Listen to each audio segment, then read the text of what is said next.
An elderly man was abandoned in a nursing home by his daughters, who were interested in the inheritance.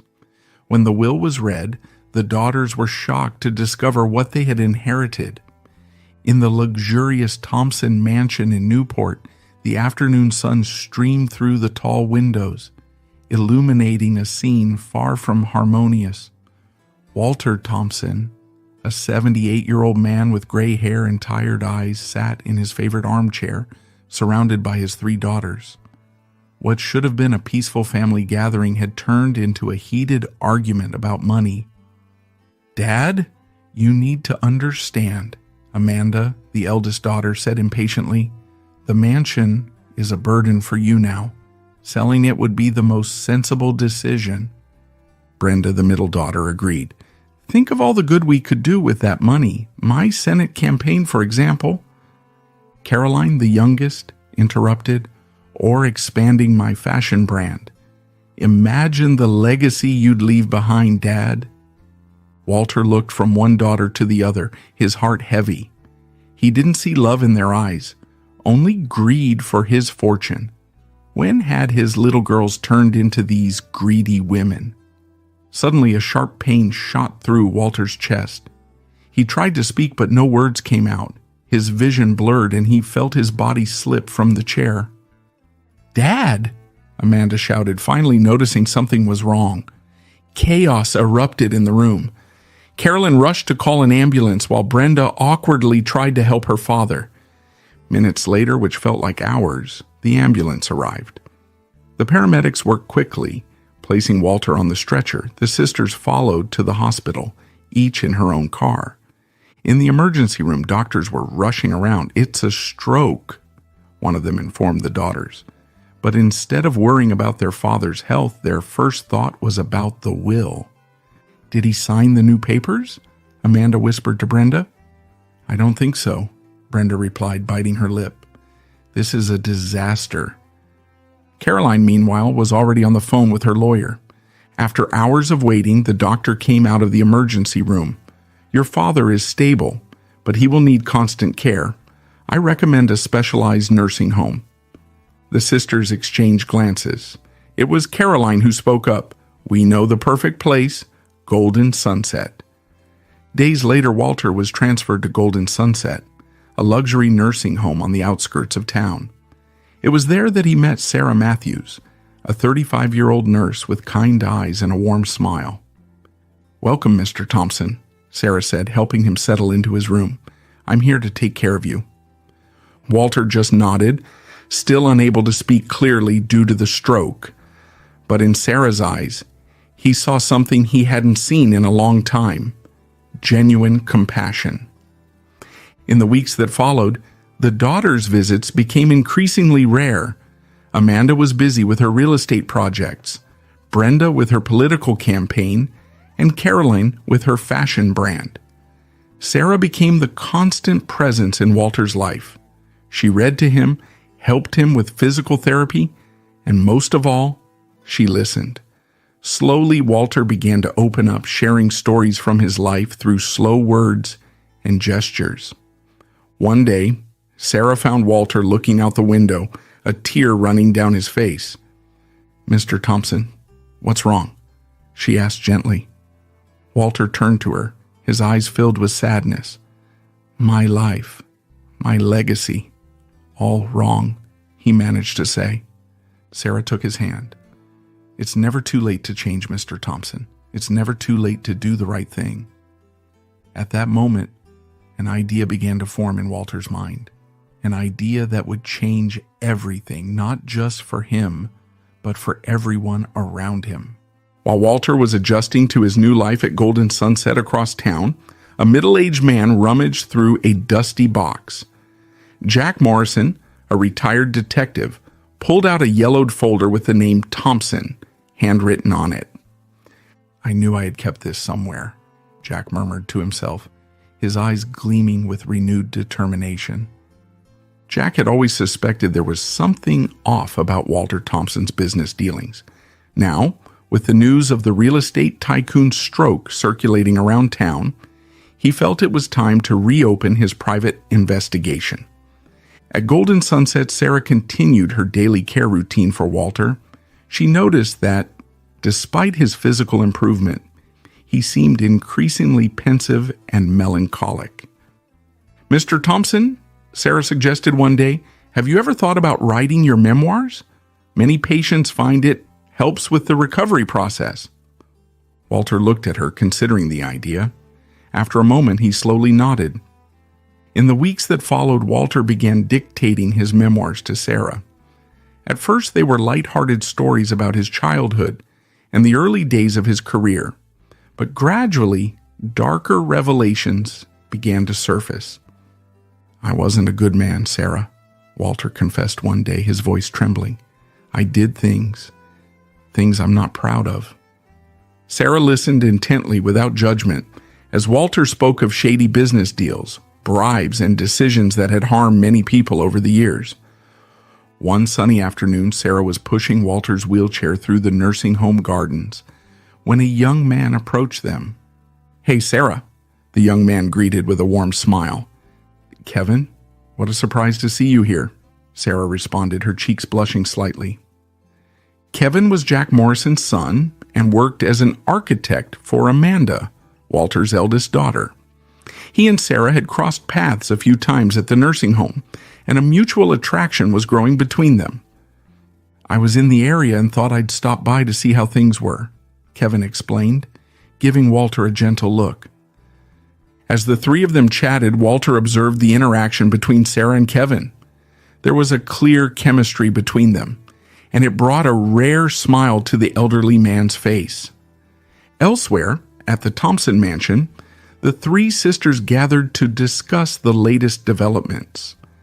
"Have you heard what the staff at the nursing home are saying?" Amanda asked, her voice laced with concern. "Apparently, Dad is writing his memoirs." Brenda turned pale. "Memoirs? That can't be good." Not Caroline, who had been staring out the window, turned to face her sisters. "What exactly do you think he's going to reveal?" "You know perfectly well, Caroline," Amanda retorted. "If he talks about, well, you know me, we can kiss the inheritance, the reputation, everything goodbye." Caroline frowned, a flicker of doubt crossing her eyes. "But what if this is good for him? Maybe it's a way for him to make peace with the past." Amanda and Brenda stared at Caroline as if she had grown a second head. "Since when do you care about Dad's feelings?" Brenda asked, incredulous. Caroline shrugged, suddenly feeling uncomfortable. "I'm just thinking out loud." Back at the nursing home, Walter finished another dictation session with Sarah. He looked at the nurse who had become his confidant. "Sarah," he said, his voice heavy with emotion, "thank you for listening, for not judging me." Sarah smiled gently. "We all make mistakes, Mr. Thompson. What matters is what we do to make them right." Walter nodded, deep in thought. Sarah's words echoed in his mind, fueling an idea that had been growing inside him, an idea that could change everything. The tension in the director's office at Golden Sunset was palpable. Caroline Thompson, dressed in a designer suit and high heels, tapped her foot impatiently as the director stared at her, dumbfounded. "Miss Thompson," he said, nervously adjusting his glasses, "we simply can't stop your father from writing his memoirs. That would be unethical and illegal." Caroline leaned over the desk, her eyes blazing. "Listen carefully," she hissed. "If these writing sessions don't stop immediately, I'll sue this place until there's not even a doormat left. Got it?" The director swallowed hard, but stood his ground. "I'm sorry, but we can't comply with your request." Frustrated, Caroline stormed out. In the hallway, her phone rang. It was Amanda. "The doctor called." Amanda's voice sounded worried. "Dad's blood pressure is out of control. They think it could be another stroke." Caroline's heart raced, not out of concern for her father, but for what this could mean for the inheritance.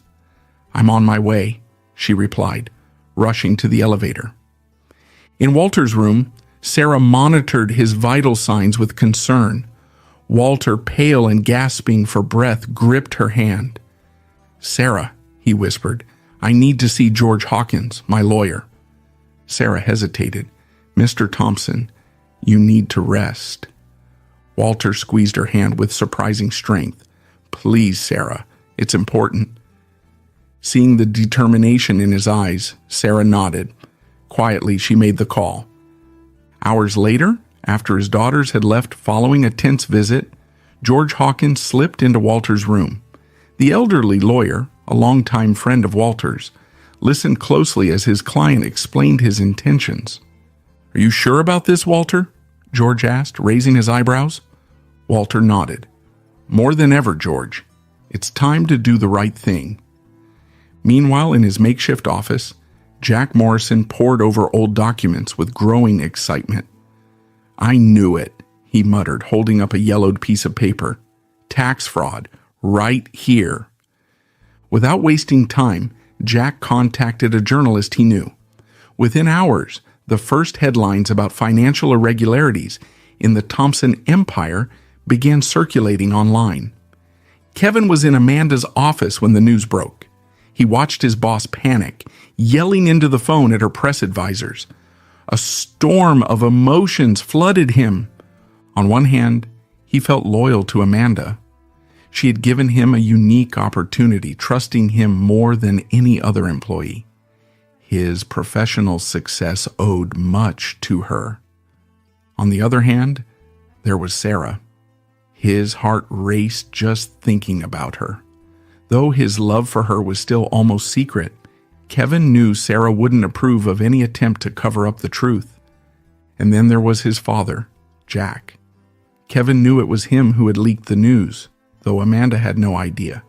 His respect for his father's hard work and integrity weighed heavily on his conscience. "Kevin," Amanda shouted, snapping him out of his thoughts. "I need you to call all our contacts. We have to bury this." Kevin swallowed hard, the inner conflict written all over his face. Professional loyalty, budding love, or family integrity? The decision he made now could change everything. At Golden Sunset, Caroline returned later, this time not to threaten, but to talk to Sarah. She found the nurse in the garden. "How is he?" Caroline asked, her voice softer than usual. Sarah looked at her in surprise. "Stable for now. Do you want to see him?" Caroline shook her head, sitting down on a nearby bench. To her own surprise, she began to talk. "You know, I wasn't always like this," she said, looking out at the horizon. "There was a time when I actually cared. But in this family, well, you learn that feelings are a weakness." Sarah listened in silence, seeing for the first time the vulnerability behind Caroline's tough exterior. "Sometimes," Caroline continued, her voice almost a whisper, "I wonder if there's still time to change, to be different." Sarah placed a comforting hand on Caroline's shoulder. "There's always time, Caroline. Always." The two women sat there in silence as the sun set over Golden Sunset. Inside the nursing home, Walter rested, unaware of the storms brewing around him, about to change the course of many lives forever. The day dawned tense at Golden Sunset. The three Thompson sisters arrived early, determined to talk to their father about the recent newspaper headlines.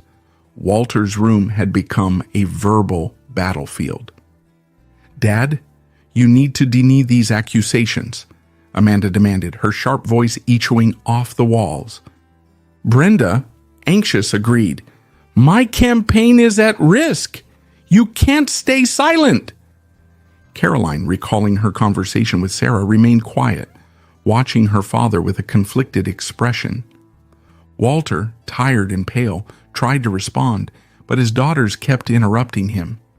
The pressure mounted with every passing second. Suddenly, Walter clutched his chest, his face twisted in pain. "Sarah," he managed to murmur before collapsing onto the bed. Chaos erupted. Sarah rushed into the room, screaming for help. The sisters, panicking, backed away. "Heart attack," Sarah informed the doctors, who arrived in a hurry. "Get the emergency room ready." As the medical team frantically worked to stabilize Walter, the three sisters found themselves in the hallway, dazed. "The documents," Amanda suddenly said. "We need to make sure everything is in order in case. She didn't finish the sentence, but they all understood.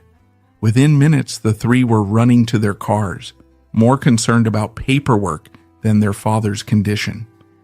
Sarah, watching the scene, felt a mix of anger and sadness. It was at that moment she made a decision. "Miss Thompson," she called, stopping Caroline in her tracks. "There's something you all need to know. Your father, he finished his memoirs." Caroline's face went pale. "What? Where are they?" "They're safe," Sarah answered firmly, "and they contain everything." The news spread among the sisters like wildfire. The panic was palpable. They knew those memoirs could change everything. Hours passed. Walter was stabilized, but he had slipped into a coma. The doctors weren't sure if he would wake up. In the midst of the confusion, Jack Morrison appeared at the hospital. He pulled Sarah aside into a quiet corner. "I know you're close to Walter," Jack said, his voice low and urgent. "You need to see this." He showed Sarah documents proving tax fraud committed by Walter years ago. Sarah's world spun. "Why are you showing me this?" "Because you need to know the truth about the man you're protecting," Jack replied. Sarah remained silent, overwhelmed by a whirlwind of emotions. She had known about Walter's mistakes, but seeing them documented was different. A moral dilemma tore at her. At that moment, Kevin appeared. Seeing Sarah visibly shaken, he led her to a nearby bench. "Sarah, what's going on?" he asked, concerned. Sarah hesitated, then decided to be honest.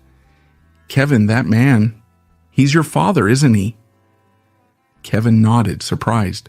"How did you—" "He showed me evidence against Walter," Sarah explained. "I'm confused." Kevin took her hand. "Sarah, my father is an honorable man, but I can't interfere with his work, you understand? That doesn't change how I feel about you." The two sat there, hands intertwined, finding comfort in each other amidst the chaos. Meanwhile, the media ramped up its coverage. Speculation about the Thompson empire dominated the news. Walter's company's stock prices plummeted. In the hospital room, Walter lay still, unaware of the turmoil his past actions had unleashed. Sarah, torn between her loyalty to Walter and the truth she had just uncovered, watched the heart monitor, wondering what the future held for them all. The Thompson sisters, in their respective offices, scrambled desperately to control the damage. But as more details leaked, it became clear that a storm was only just beginning. And at the center of this hurricane, a man in a coma held secrets that could change everything. The next day, George Hawkins's law firm became the unlikely battleground for the Thompson sisters. Amanda, Brenda, and Carolyn stared at each other with fierce looks, the tension thick in the air. "We need to act now," Amanda said, slamming her hand on the table. "While Dad is in a coma, we have to secure our share." Brenda nodded, anxious. "My campaign is sinking. I need that money more than ever." Caroline, however, seemed hesitant. "Shouldn't we wait? He could wake up at any moment." "Wake up," Amanda laughed, but there was no humor in it. "Caroline, be realistic. Even if he wakes up after this scandal, the empire is crumbling. We need to save whatever we can." Amanda's words sparked a glimmer of greed in the other's eyes. Within minutes, they were plotting ways to claim their share of the inheritance, completely forgetting about their father's critical condition. Meanwhile, at the hospital, Sarah continued her vigil by Walter's side. She was startled by Amanda's arrival. "Sarah, dear," Amanda said, her tone dripping with false sweetness, "can we talk in private?" In a secluded corner, Amanda got straight to the point. "How much do you want for my father's memoirs?" Sarah was speechless. "What? They're not for sale, Miss Thompson." Amanda chuckled, pulling out a checkbook. "Come on, everyone has a price. Name yours." Sarah felt her blood boil. "I'm sorry, but there's no amount of money in the world that would make me betray your father's trust." Frustrated, Amanda stomped off, muttering threats under her breath. Sarah barely had time to recover from that encounter when Brenda appeared. "I hear you're causing problems," Brenda said, her tone menacing. "You know, I have powerful friends. It would be a shame if this hospital lost its license, don't you think?" Sarah felt a chill but held her ground. "Are you threatening me, Miss Thompson?" Brenda smiled coldly. "Just stating facts. Think about it." That night, when Sarah finally went home to rest, she didn't notice a slim figure sneaking down the hospital hallway. With her heart racing, Caroline slipped into Walter's room. "Sorry, Dad," she whispered, beginning to rummage through drawers and cabinets in search of the memoirs. Suddenly, the door opened. Kevin walked in, surprised to see Caroline. "What are you doing here?" he asked, suspicious. Caroline froze, her hand just inches away from a folder that might contain the memoirs. For a moment, she saw the disappointment in Kevin's eyes, and something inside her broke. Slowly, she backed away. I just wanted to check on him," she lied, quickly leaving the room. The next day, Sarah met Kevin at the hospital cafe.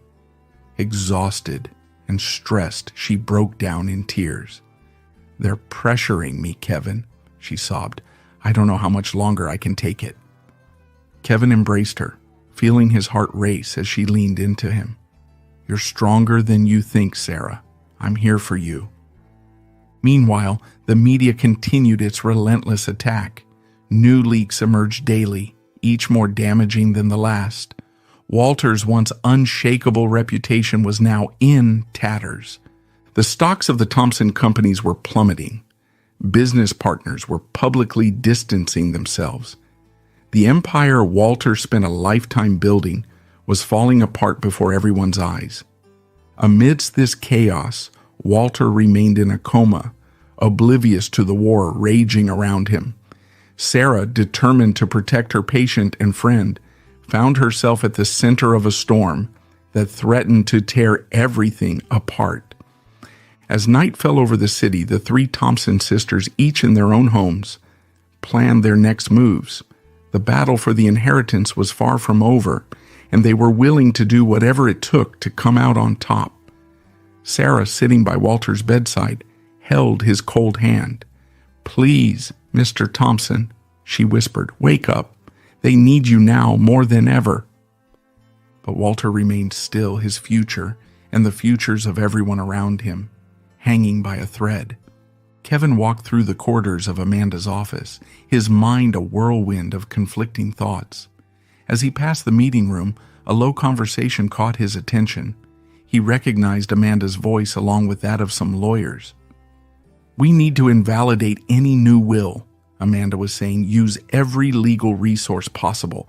If necessary, we can claim he wasn't of sound mind." Kevin's heart raced. He knew he couldn't remain silent in the face of such manipulation. Without thinking twice, he rushed to the hospital. Sarah was checking Walter's vital signs when Kevin burst into the room, breathless. "Sarah, I need to tell you something," he said, closing the door behind him. "Amanda is planning to contest any new will. She wants to use legal means to invalidate Mr. Thompson's wishes." Sarah turned pale. "Kevin, you could lose your job for telling me this." Kevin took her hands. "Some things are more important than a job." At that moment, Jack Morrison walked into the room, interrupting the intimate moment between Sarah and Kevin. "Sarah, may I speak with you privately?" Jack asked, then noticed his son. "Kevin, what are you doing here?" Kevin straightened up, visibly uncomfortable.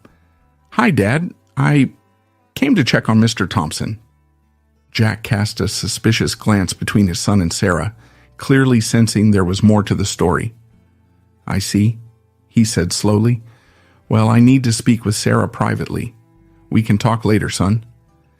Kevin nodded, casting a last worried look at Sarah before reluctantly leaving her and Jack alone. "I've uncovered more about Walter's past," Jack began, pulling some papers from his briefcase. He didn't just commit tax fraud, he also bribed politicians and judges. Sarah listened carefully, her face a mask of neutrality. Inside, she already knew many of these details through Walter's memories, but she kept her professional silence. "Jack," she said softly, "I appreciate your concern, but my duty is to care for Mr. Thompson, not to judge him." Jack frowned, clearly frustrated by Sarah's lack of reaction. He didn't know that deep down, she only wished for peace for Walter and herself, longing to return to her quiet routine at work. As Jack left, Sarah looked at Walter, her mind a storm of conflicting emotions. Suddenly, Walter's eyes opened. "Sarah," he whispered, his voice hoarse. "Mr. Thompson," Sarah exclaimed, rushing to call the doctors. In the following hours, the hospital turned into a frenzy of activity. His daughters were notified, the media gathered outside, and the doctors ran a series of tests. To everyone's surprise, Walter not only woke up, but seemed determined. "I want to make an announcement," he told George Hawkins, who had arrived in a hurry. "A public reading of my will and my memories." The news spread like wildfire. The three Thompson sisters panicked. "We can't let this happen," Amanda declared, already on the phone with her lawyers. Brenda agreed, planning to use her political connections to try to stop the event. Carolyn, however, remained silent. Her father's words echoed in her mind. A public reading. What could he reveal? What had they become? While her sisters schemed, Caroline stepped away, finding a quiet corner in the hospital garden. She looked at her well-manicured hands, at her diamond ring, and suddenly, everything felt empty. "What have we become?" she murmured to herself. "Are we really this selfish and materialistic?" Meanwhile, Walter's empire continued to crumble. Business partners issued public statements distancing themselves from him. The Thompson Company's stock hit new lows with each passing hour. In the hospital room, Walter watched the activity around him with surprising calm. Sarah, by his side, couldn't help but admire his determination. "Are you ready for this, Mr. Thompson?" she asked gently. Walter nodded, a faint smile on his lips. "More than ever, Sarah. It's time to settle the accounts with the past and the future." As night fell over the city, everyone prepared for what promised to be one of the most dramatic days in the Thompson family's history. Long-buried truths were about to come to light, and no one knew for sure who would survive the coming storm. The ballroom at the Grand Plaza Hotel was buzzing with activity. Staff members rushed around, adjusting microphones and checking cameras. The tension in the air was palpable. In the makeshift dressing room, Walter Thompson was adjusting his tie with trembling hands. Sarah, standing beside him, handed him a glass of water. "Are you sure about this, Mr. Thompson?" she asked gently. Walter nodded, his eyes gleaming with determination. "More than ever, Sarah. It's time for the truth." "You're very brave," Sarah said, giving his shoulder a light squeeze. "No matter what happens out there, I'm proud of you." Walter gave her a faint smile. "Thank you, Sarah. Your strength has been my support these last few months."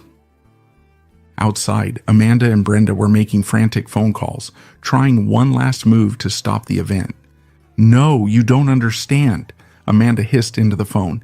"I need an injunction now. My father is not mentally fit to do this." Brenda, on the other hand, was using a different approach. "Senator, please, you need to intervene. Think of the scandal, the negative media coverage."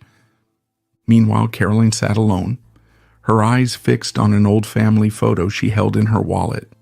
She traced the outline of her father's face, remembering simpler times. The national media crowded the entrance.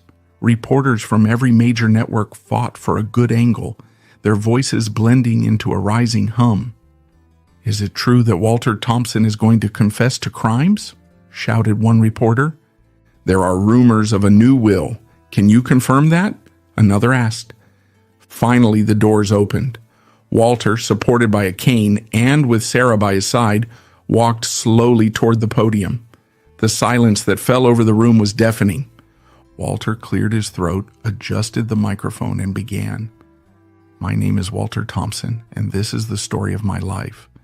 Not the one you know, but the truth I've hidden for decades. He opened a worn notebook and started to read. 1978, my first major deal. I bribed an inspector to overlook structural flaws in one of my buildings. Weeks later, a worker died in an accident. His name was John Park. He was 23 years old, and he had a newborn daughter. A shocked murmur rippled through the audience. Carolyn covered her mouth with her hands, tears welling up in her eyes.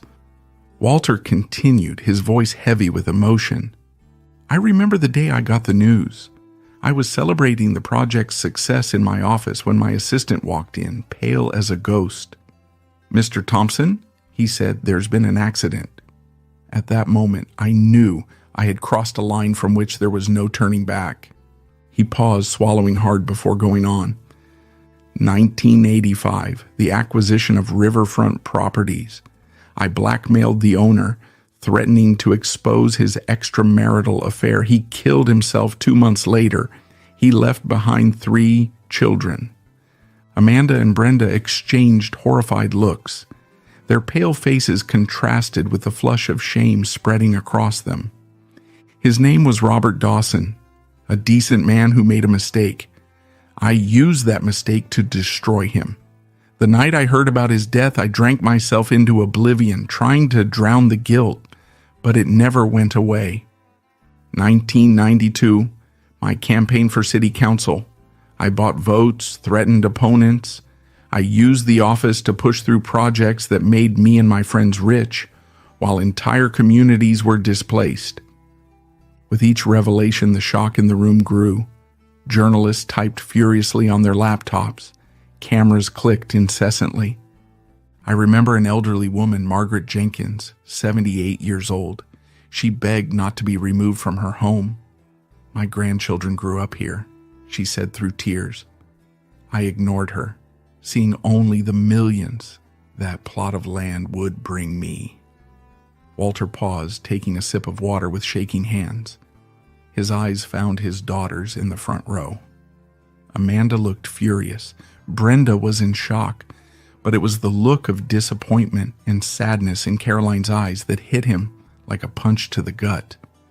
He took a deep breath and continued, but the worst of all, my greatest regret, is how I treated my family. My obsession with power and money poisoned the love I had for my daughters. I turned them into smaller versions of myself, teaching them to value success over compassion, money over love. Amanda, my eldest, Walter said, looking directly at her. I remember the day you brought home your first A. Instead of celebrating, I asked why it wasn't an A+. I planted in you an insatiable thirst for perfection.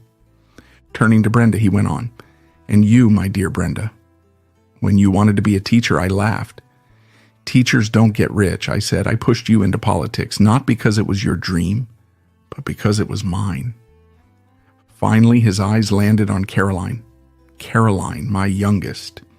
You had such a big heart, so full of love, and I taught you to harden that heart, to see the world as a game where only the strong survive. Caroline could no longer contain herself. Sobbing openly, she stood up and ran out of the room. Amanda made a move to follow her, but Brenda held her back, both of them frozen by the magnitude of the revelations. Walter, tears in his eyes, concluded, I'm here today not to ask for forgiveness, but to offer the truth. And with that truth, I hope that those I've harmed can find some peace. And maybe, just maybe, my daughters can learn from my mistakes and choose a different path. The silence that followed was deafening. Then slowly someone started to clap. It was Kevin, standing next to Sarah, his eyes shining with a mix of admiration and respect. That was incredible, Kevin whispered to Sarah. Your father is a brave man. Sarah nodded, tears in her eyes. He trusted me, Kevin. All these stories, he told me everything. And now finally he can find peace. Kevin took Sarah's hand, squeezing it gently. You were brave too, Sarah, standing by him, supporting him. I'm proud of you. The applause spread hesitantly through the room. Walter, exhausted, was supported by Sarah, who gently guided him back to his seat. As the media erupted in a frenzy of questions and camera flashes, Caroline stood in the hotel gardens, breathing in the cool night air. She looked up at the starry sky, feeling as if she were seeing the world with new eyes for the first time. Dad, she murmured to herself, why did it take you so long to tell us the truth? Inside the ballroom, Amanda and Brenda remained seated, stunned. The empire they had coveted so much suddenly felt like it was built on quicksand. What do we do now?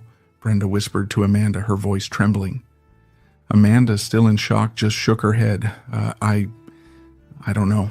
Everything has changed. As the night wore on, the world began to digest Walter Thompson's shocking revelations, and for everyone involved, it became clear that nothing would ever be the same again. The truth, as painful as it was, had finally come to light, leaving in its wake an uncertain but potentially redemptive path. The silence following Walter's revelations was broken by the sound of the door opening. Caroline entered, her eyes red, but with a surprising calm on her face. She walked up to her father and, to everyone's astonishment, took his hand. Walter, visibly moved, squeezed his daughter's hand before turning to George Hawkins, his lawyer. George, please proceed with the reading of the will. George cleared his throat, unfolding an official document.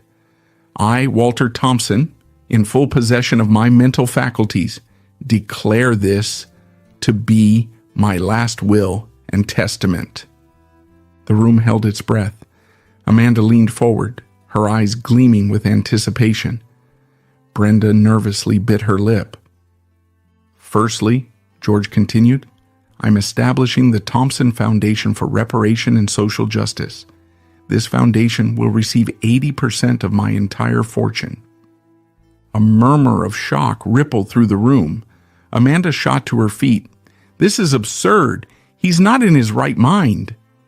George ignored the interruption. This foundation will aim to repair the damage caused by my past actions, focusing on 1. Support for the families of victims of accidents in my businesses. 2. Revitalizing the communities affected by my real estate projects. 3. Scholarships for low-income youth. Brenda, pale and trembling, began to hyperventilate. No. You can't do this, Dad. I need that money, my campaign, my life. She collapsed to her knees, sobbing uncontrollably, revealing years of financial and emotional dependence. Caroline, surprisingly, remained calm. She looked at her father, a mixture of sadness and understanding in her eyes. George continued, To each of my daughters I leave a modest house and a lifetime allowance, conditioned on their active participation in the Foundation's projects for at least 5 years. Amanda screamed in fury. This is unacceptable. I will contest this will. You'll regret this, Dad. Walter, tired but determined, responded softly. Amanda, I hope that one day you understand. This isn't punishment. It's a chance for redemption for all of us. George went on. Sarah Matthews will be named Executive Director of the Foundation in recognition of her integrity and compassion. Sarah was stunned, tears welling up in her eyes. Kevin, by her side, squeezed her hand, proud. Jack Morrison, who had been observing from a corner, couldn't help but feel a mix of admiration and suspicion. His detective instinct still questioned Walter's true motives.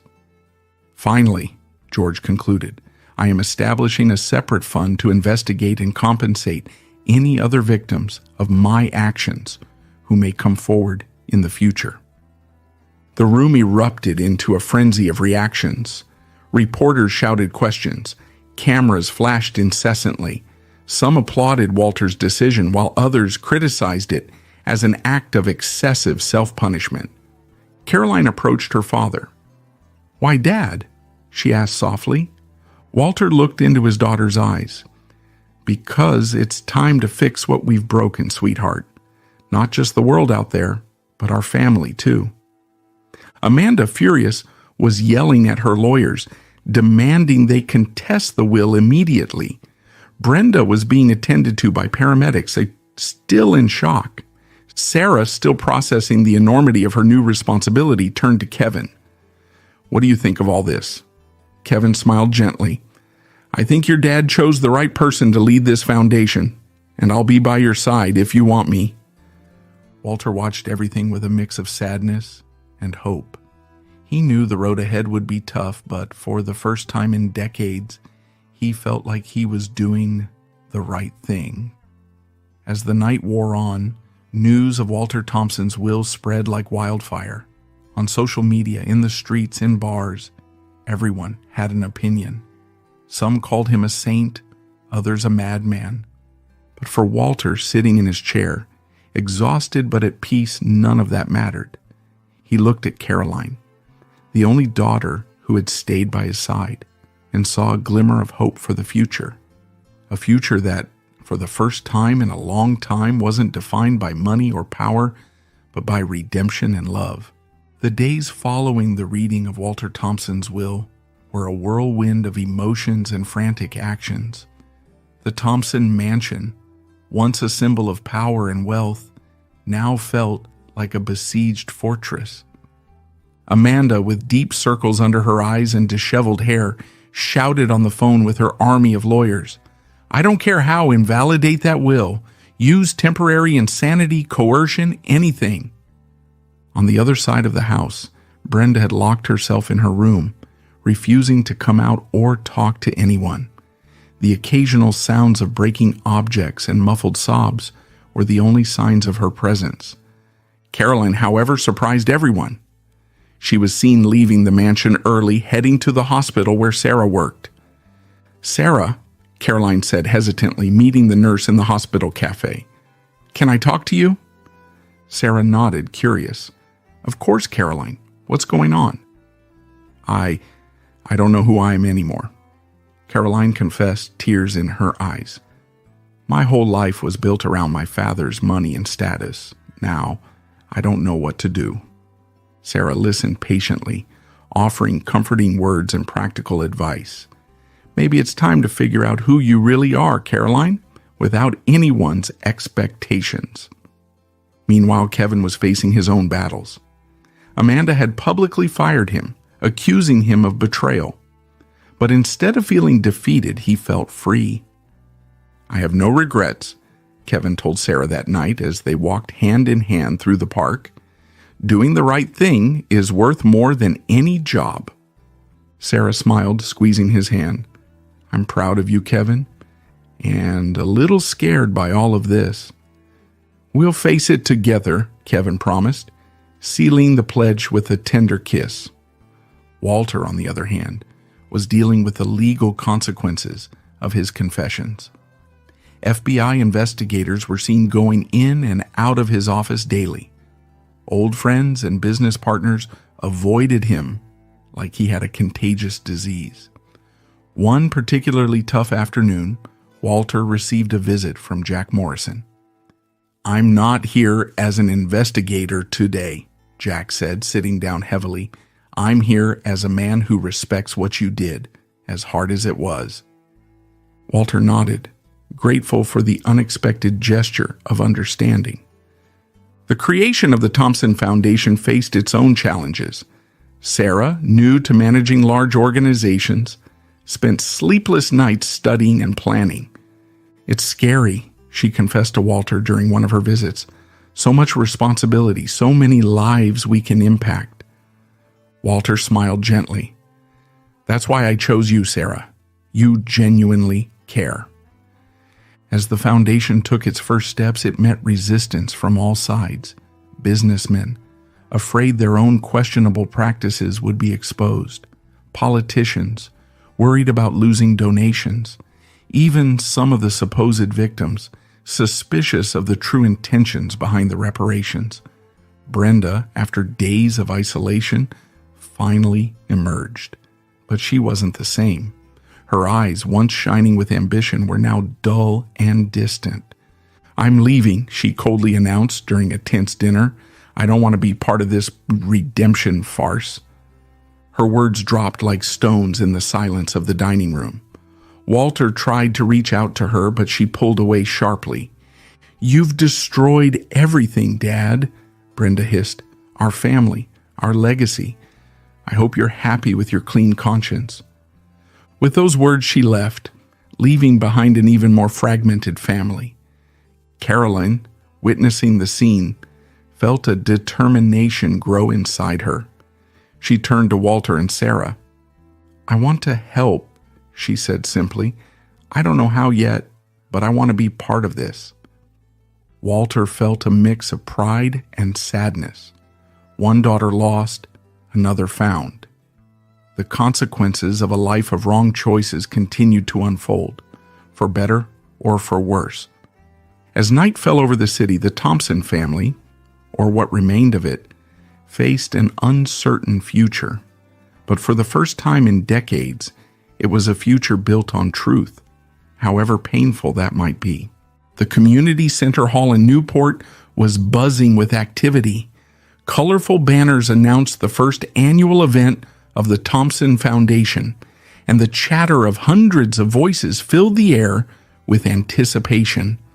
Sarah, looking elegant in a blue suit, adjusted the microphone on the stage. Her eyes met Kevin's in the front row, and she smiled, the wedding ring on her finger gleaming. "Is everything ready?" Kevin asked as he approached the stage. Sarah nodded, a mix of nervousness and excitement in her voice. "Almost. I still can't believe we got so many people together." Kevin took her hand, squeezing it gently. "You made this happen, Sarah. I'm so proud of you." She smiled, remembering the journey that brought them here. "We made this happen together. Who would have thought that taking care of Walter would change our lives like this?" On the other side of the hall, Walter, now using a cane but with eyes shining with determination, watched everything with a mixture of pride and humility. "Dad?" a voice called out. It was Caroline, unrecognizable in her simple dress and tied-up hair. "It's time." Walter nodded, recalling how things had changed over the past year. "Caroline, you look different," he commented, a smile on his lips. Caroline chuckled softly.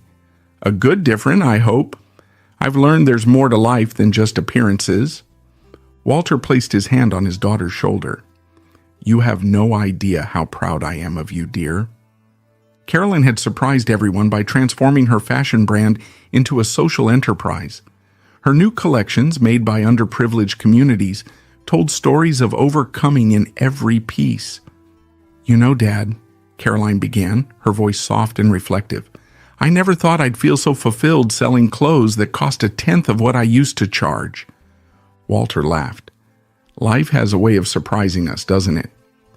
At that moment, Amanda approached, carrying a stack of folders.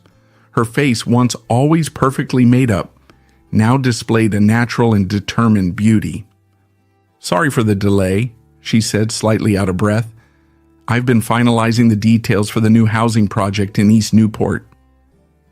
Walter still could hardly believe his eldest daughter's transformation.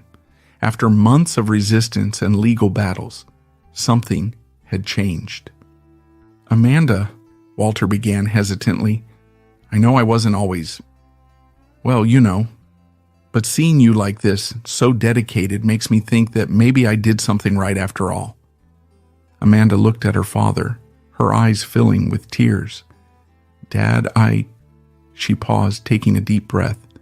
"I spent so much time trying to prove my worth through money and power. But that day, when I visited the first housing project, it was like something clicked inside me." Walter hugged her, feeling the weight of years of estrangement slowly dissipating. "I never thought building homes for others would make me feel more at home," Amanda confessed, her voice thick with emotion. The sound of applause brought everyone back to the present. Sarah was starting the event. "Welcome to the first annual event of the Thompson Foundation," she began. "Today we celebrate not only what we've achieved, but the lives that have been touched and transformed." One by one, beneficiaries of the foundation took the stage to share their stories. A young woman who received a scholarship, a former homeless man who now had a roof over his head, a community that gained a new health center. Maria, a 60-year-old woman, shared her story with a trembling voice. "I lived on the streets for 15 years. I thought I would die there. But the Thompson Foundation didn't just give me a roof. It gave me my dignity back." Walter felt his heart tighten with each story. These were small steps, but significant ones. When it was his turn to speak, Walter slowly walked to the microphone, leaning on Caroline for support. "A year ago," he began, his voice trembling, "I was a different man. A man who measured success in dollars and cents, not in smiles and transformed lives." He paused, his eyes scanning the audience. "Today, I see that the true legacy isn't what we leave in our wills, but the impact we have on the lives around us. Each of you here is part of that legacy." His eyes lingered on an empty seat in the front row, reserved for Brenda. The pain of his daughter's absence was palpable. "Not all wounds can be healed," Walter continued, his voice thick with emotion. "Some scars take longer to mend, but we'll keep trying day by day." After his speech, Sarah approached Walter, tears in her eyes. "Walter, that was incredible. You really have changed." Walter smiled sadly. "I've changed, but at what cost? Brenda still doesn't want to see me." Sarah placed her hand on his shoulder. "Give it time. She'll come around when she's ready." After the event, the family gathered on Newport Beach. The sun was setting, painting the sky with shades of orange and pink. Sarah and Kevin walked hand in hand along the water's edge. "You know," Kevin said, gazing at the horizon, "when I started working for Amanda, I never imagined we'd be here today." Sarah laughed. "You mean married or helping run a foundation?" Kevin pulled her close. "Both, but mostly making a real difference." Not far away, Amanda and Caroline sat on the sand, talking quietly and occasionally laughing like they hadn't in years. "Remember when we were little and fought over everything?" Caroline asked, drawing in the sand with a stick. Amanda smiled, nostalgic. "How could I forget? I was so competitive." "Was?" Caroline teased, making them both laugh. Amanda grew serious for a moment. "Carr, do you think one day Brenda will forgive us? We'll forgive Dad?" Caroline sighed. "I hope so. But I understand why it's so hard for her. We both had our careers, our independence. Brenda, she lost everything." Walter watched everything from a distance, his heart full. A flashback came to him. He and his young daughters building sandcastles on this very beach decades ago. The innocence of those moments, lost for so long, seemed to be slowly returning. "It's a beautiful sight, isn't it?" a voice said beside him. It was Tom Morrison, a friend Walter had made during his journey of transformation. Walter nodded. "More than I deserve, for sure." Tom smiled slightly. "Maybe, but it's a start." The two men stood in silence, watching the waves. "You know," Walter finally said, "I still hope that one day Brenda will join us here." Tom placed a hand on Walter's shoulder. "Time heals many things. Who knows?" "Tom," Walter began, turning to face his friend, "thank you for everything, for standing by me when I was trying to change." Tom shook his head. "You always had the potential inside you, Walter. You just needed a little encouragement to find it." As night fell over Newport, the Thompson family and their close friends remained on the beach, reluctant to end such a meaningful day. Walter, seated in a beach chair Kevin had brought, watched his daughters attempt to build a sandcastle by the light of improvised lanterns. "Dad, do you remember how you used to make those perfect towers?" Caroline asked, frustrated with her crumbling attempt. Walter chuckled softly. "The secret is in the ratio of water to sand, dear. Not too wet, not too dry." Amanda, focused on sculpting an elaborate window, looked up. "Funny how those sandcastle lessons apply to life, isn't it? Balance is everything." Amanda's casual comment stirred a moment of reflection in Walter. "You're right," he said, his voice heavy with emotion. "I spent so much time building ivory towers that I forgot about the truly important things." Sarah, who was sitting nearby with Kevin, leaned forward. "Walter, I think we've all learned a lot this past year about what really matters." Kevin nodded, adding, "It's amazing how life can change completely in such a short time. A year ago, I was working for Amanda, focused only on my career. And now," he looked at Sarah, the love evident in his eyes. "Now you're married to the most dedicated nurse I've ever met," Amanda teased, tossing a handful of sand toward Kevin, who laughed, dodging it. Sarah blushed slightly. "It still feels surreal sometimes. From caring for Walter as his nurse to being part of all this." Walter smiled warmly at Sarah. "You did so much more than just take care of me, Sarah. You helped us see what really matters." The sound of laughter echoed across the beach, a melody that hadn't been heard around Walter in a long time.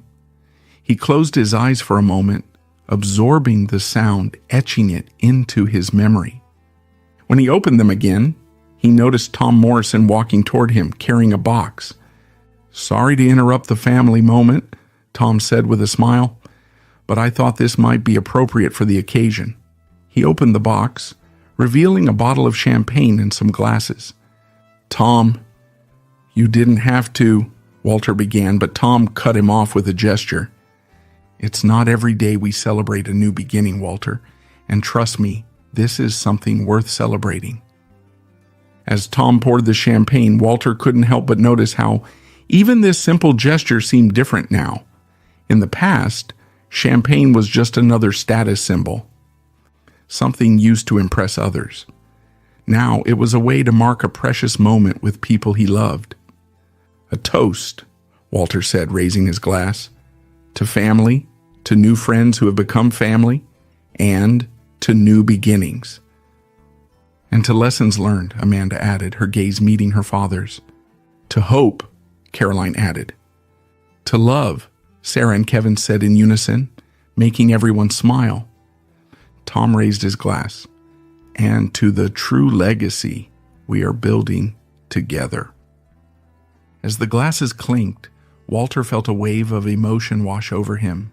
He looked at each face around him, his daughters, who had grown and changed so much, Sarah and Kevin, whose love had blossomed amidst turmoil, and Tom, a true friend who supported him on his journey of transformation.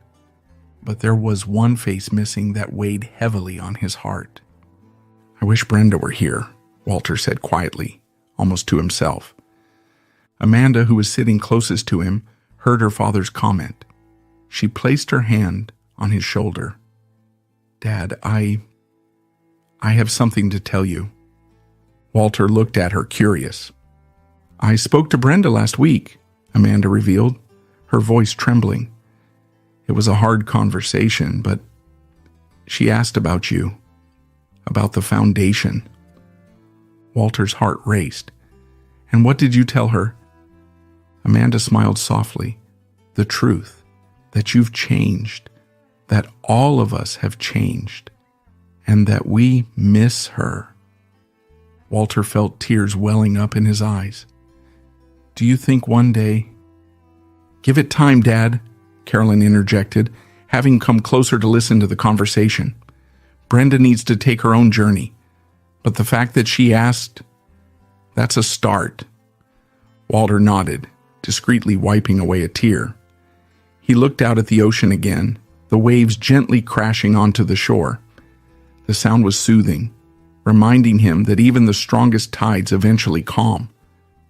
"You know," he said, turning back to his family and friends gathered around, "I spent most of my life thinking that a legacy was something you left behind, something tangible like money or property." He paused, searching for the right words. "But now I realize that the true legacy is something we build every day. It's the lives we touch, the changes we make, no matter how small. It's about creating a positive impact that lasts long after we're gone." Sarah smiled, nodding. "And it's about the connections we make, the people we love, and the second chances we give and receive," Kevin added.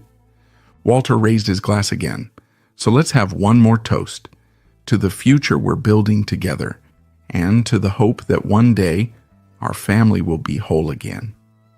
The glasses clinked once more, the sound echoing through the night. As the moon rose in the sky, casting its silver light over the scene, Walter Thompson felt a peace he hadn't experienced in a long time. There, surrounded by his family and close friends, with the sound of the waves in the background and the warmth of love and acceptance surrounding him, Walter knew that no matter what the future held, he was finally on the right path.